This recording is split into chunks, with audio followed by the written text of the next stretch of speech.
Imagine a landscape so out of this world that Hollywood blockbusters have you believe it's Mars. It's a landscape of extremes, with towering rock cliffs, incredible sand dunes, searing temperatures, and a barren land where the sand is only broken by mysterious bubble tents and camps.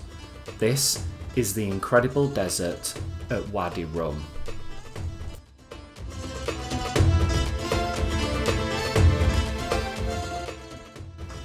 Wadi Rum is a valley in the middle of the Arabian Desert. It lies some 200 miles south of the Jordanian capital of Amman and just 37 miles east of the Red Sea port city of Aqaba, close to the Saudi Arabian border.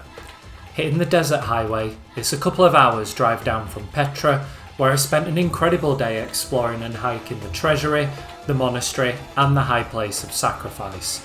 I'll link the film above.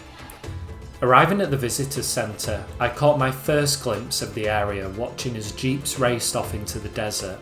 Soon enough, I was hopping on the back of one myself and setting off. It was a quick drive through a small town, and then the street just seemed to open up into this vast expanse of red sand surrounded by rock cliff faces.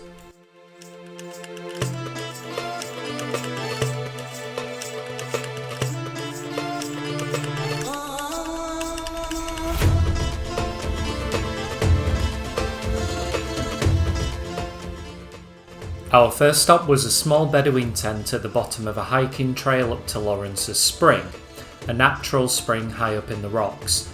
Wadi Rum is famous for its connection to the British archaeologist, army officer and writer T.E. Lawrence, better known as Lawrence of Arabia for his role in the Arab Revolt of 1916-18 against the Ottoman Empire which swept through this land. This story inspired the 1962 epic film Lawrence of Arabia, and it was here I got acquainted with the locals.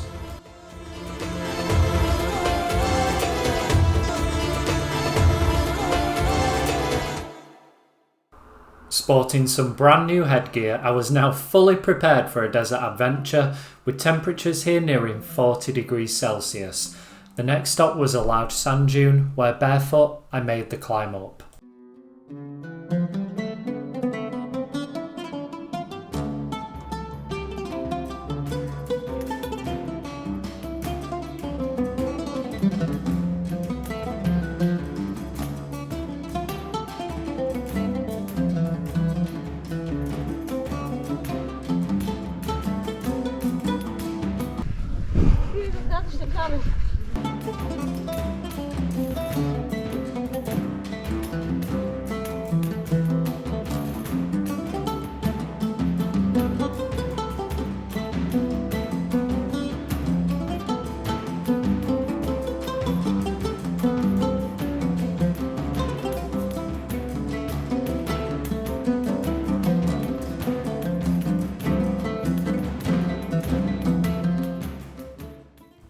Driving deeper into the valley, the landscape turned more rugged, with towering cliff faces either side.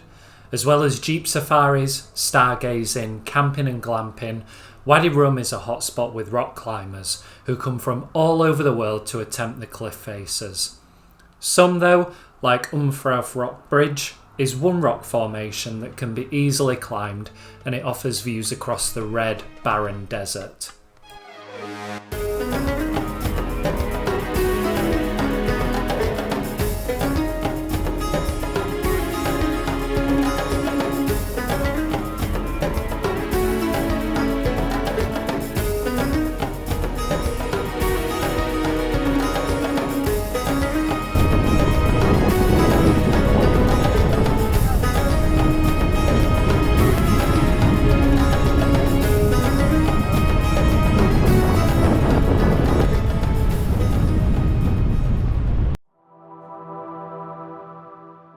Heading to camp, the jeep picked up pace, which also meant the ride got a little bumpy at times.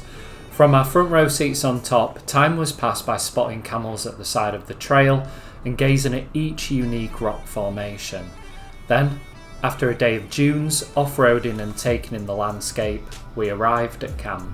So I've arrived at the camp in Wadi Rum, and this could be the coolest place I've ever stayed.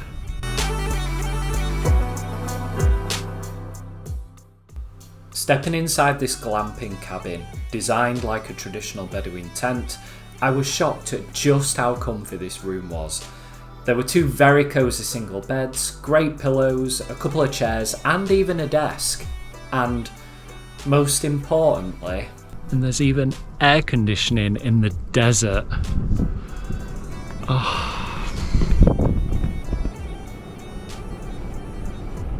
And then into the bathroom. There was no aircon in the bathroom though. I can't have it all, I guess. It was like a furnace. This bathroom though was huge, and it came with fluffy towels, some complimentary amenities and a hairdryer. Not that I ever needed one though. This is pretty impressive to say I'm in the middle of the desert, like miles and miles away from civilization. There's even air conditioning, which when it's 37 degrees outside is really welcome. So yeah, really looking forward to seeing what tonight's got in store.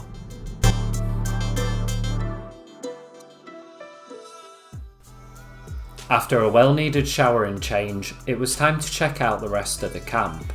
There was a communal area with campfires and a shisha bar that overlooked the entire campsite, with its mixture of Martian-like bubble tents and Bedouin-style structures.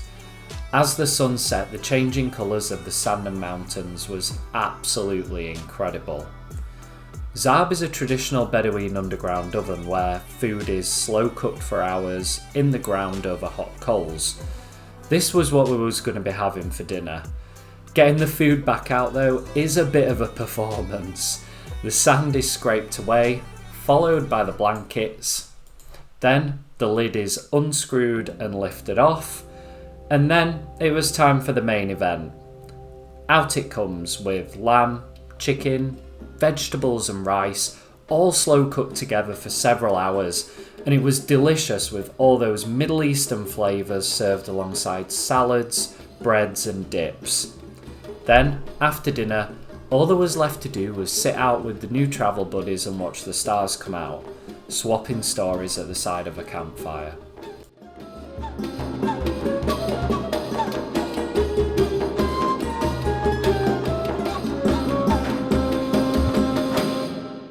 It's been a really good day. Back to Oman tomorrow. Kind of wish I was staying here.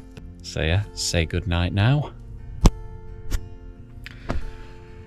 Good morning. That was a really good night's sleep.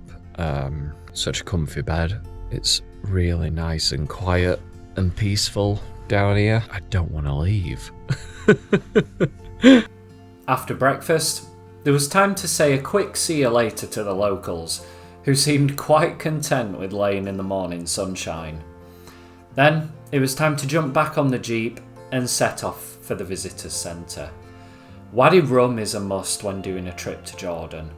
It's an experience in itself, and for me, is one I won't forget, taking in the unique landscape, the local history, jeep safaris, stargazing, glamping, and for the more adventurous rock climbing. My only regret was staying for one night. I wish I'd stayed longer. If you've enjoyed this video, and if you've made it this far, I hope you have, don't forget to drop us a like, a comment, and hit the subscribe button for more travel content. See you next time.